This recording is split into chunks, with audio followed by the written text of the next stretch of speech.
पिछला लेसन था हमारा कर्ण। कर्ण के बाद नेक्स्ट चैप्टर है द्रोणाचार्य। द्रोणाचार्य कौन थे? पांडवों और कौरवों के गुरु। तो अब पढ़ेंगे तो आपको पता लगेगा कि कौन थे द्रोणाचार्य। आचार्य द्रोण महर्षि भरद्वाज के पुत्र थे। कौन थे आचार्य द्रोण? महर्षि भरद्वाज के पुत्र थे।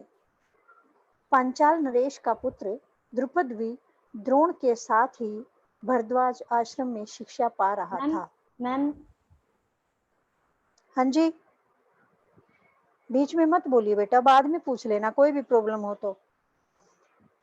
पांचाल नरेश का पुत्र द्रुपद भी द्रोण के साथ ही भरद्वाज आश्रम में शिक्षा पा रहा था।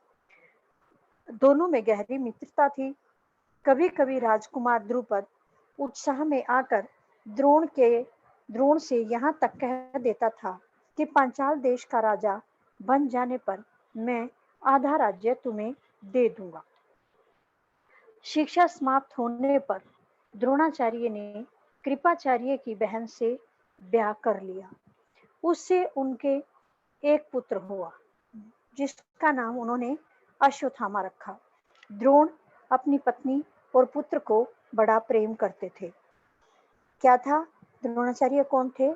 द्रोणाचार्य महर्षि भरद्वाज के पुत्र थे। कौन थे द्रोणाचार्य? महर्षि भरद्वाज के पुत्र थे। पांचाल नरेश का पुत्र द्रुपद जो था वह भी द्रोणाचार्य के साथ ही भरद्वाज आश्रम में शिक्षा प्राप्त पा रहा था। जो पांचाल नरेश का पुत्र था द्रुपद, वह भी द्रोणाचार्य के साथ साथ भरद्वाज के आश्रम में शिक्षा पा रहा था। दोनों में गहरी मित्रता थी। किस किस में? द्रुपद और द्रोण में। कभी कभी राजकुमार द्रुपद उत्साह में आकर द्रोण से यहाँ तक कह देता था कि पांचाल देश का राजा बन जाने पर मैं आधा राज्य तुम्हें दे दूंगा। द्रोण में और द्रुपद में बहुत मित्रता थी। तो कभी कभी जो द्रुपद था वह उत्साह में मित्रता के कारण द्रोणाचार्य से ये भी कह देता था कि जब मैं पांचाल देश का राजा बनूंगा तो तुम्हें मैं आधा राज्य दे दूंगा। किस कारण कह रहा था? मित्रता के कारण। शिक्षा समाप्त होने पर द्रोणाचार्य ने कृपाचार्य की बहन से ब्याह कर लिया।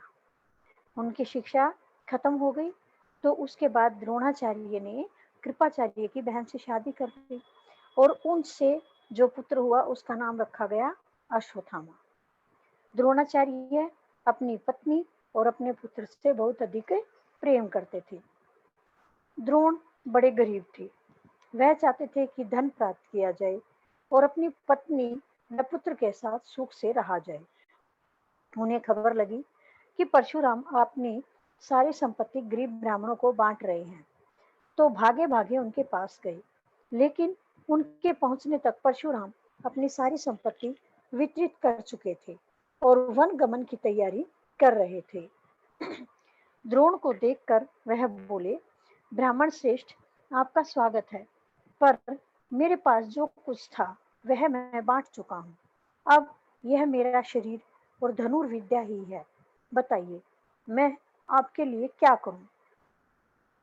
आचार्य द्रोणाचार्य क्या थे? बहुत अधिक गरीब थे और वे किसी प्रकार से धन चाहते थे कि उसे धन मिल जाए, पत्नी और पुत्र के साथ वह सुख से अपना जीवन व्यतीत कर सके।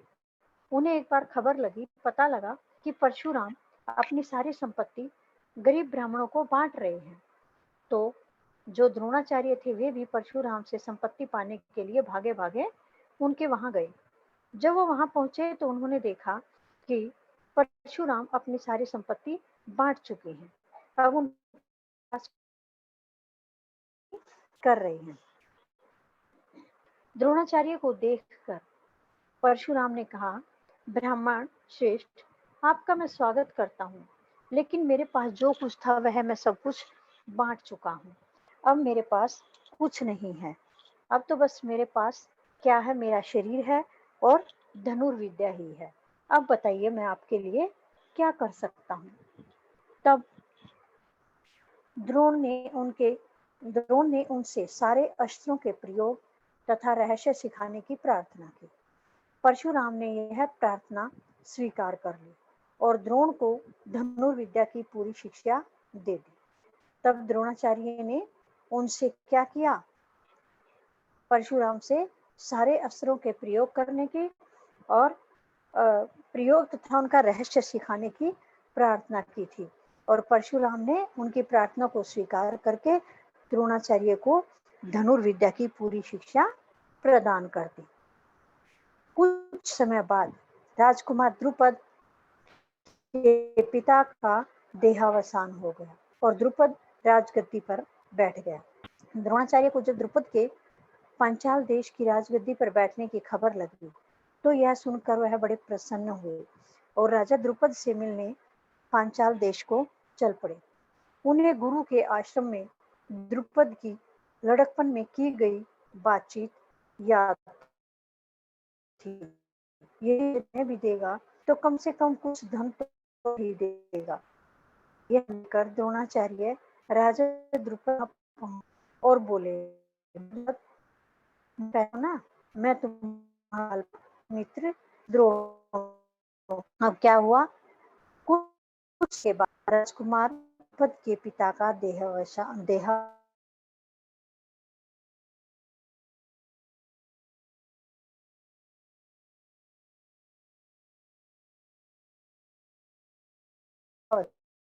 उन्हें द्रुपद के पांचाल देश की गद्दी पर बैठने की खबर मिली, यानी कि द्रुपद के पांचाल देश के राजा बनने के बारे में पता चला और उसे बड़ी खुशी हुई। किसको? द्रोणाचार्य को। क्यों?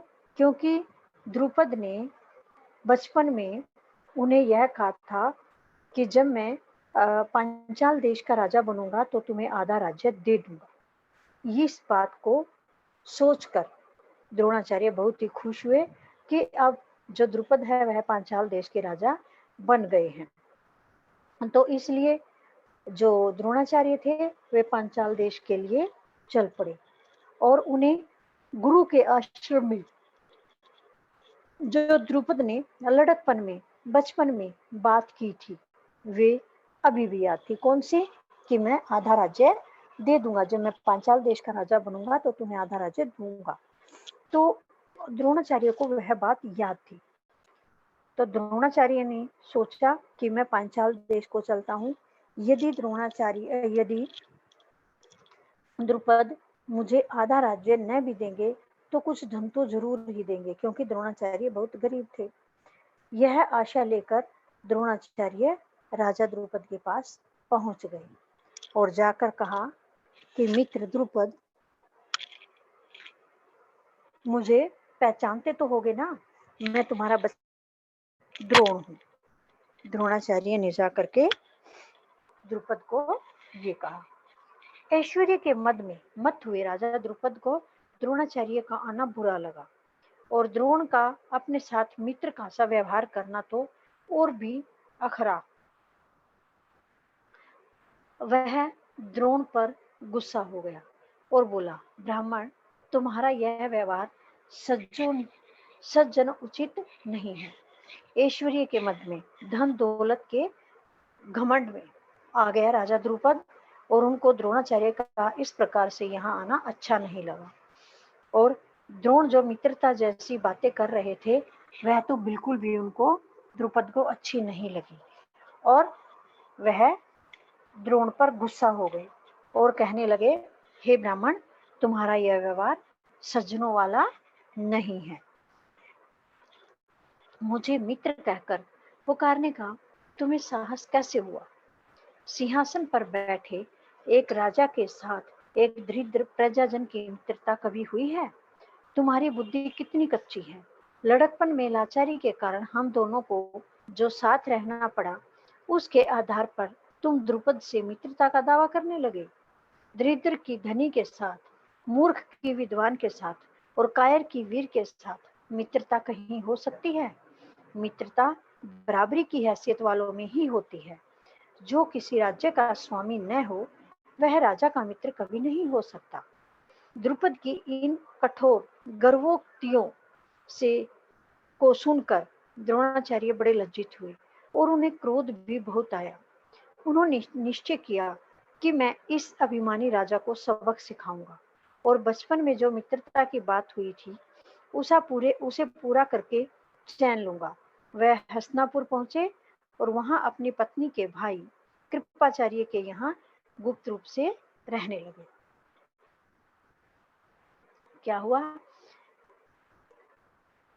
विश्वा परशु द्रुपद ने द्रोणाचार्य को कहा कि तुमने मुझे मित्र कहकर बोलने का साहस कैसे किया?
निकालने की कोशिश की।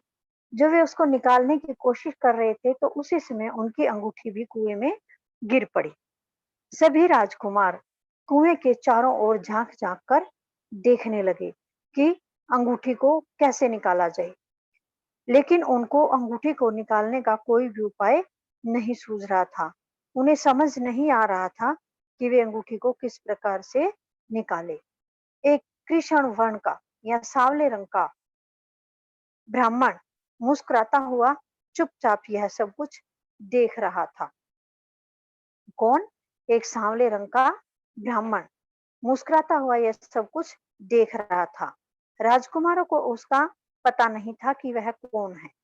राजकुमारों को हैरानी में डालता हुआ वह कहने लगा, हे राजकुमारों, बोलो, मैं गेंद निकाल दूं तो तुम मुझे क्या दोगे?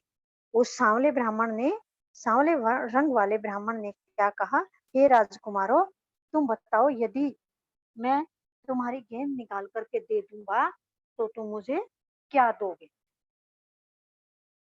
तो आज ये चैप्टर हम इतना ही पढ़ते हैं, बाकी बचा हुआ नेक्स्ट क्लास में पढ़ेंगे।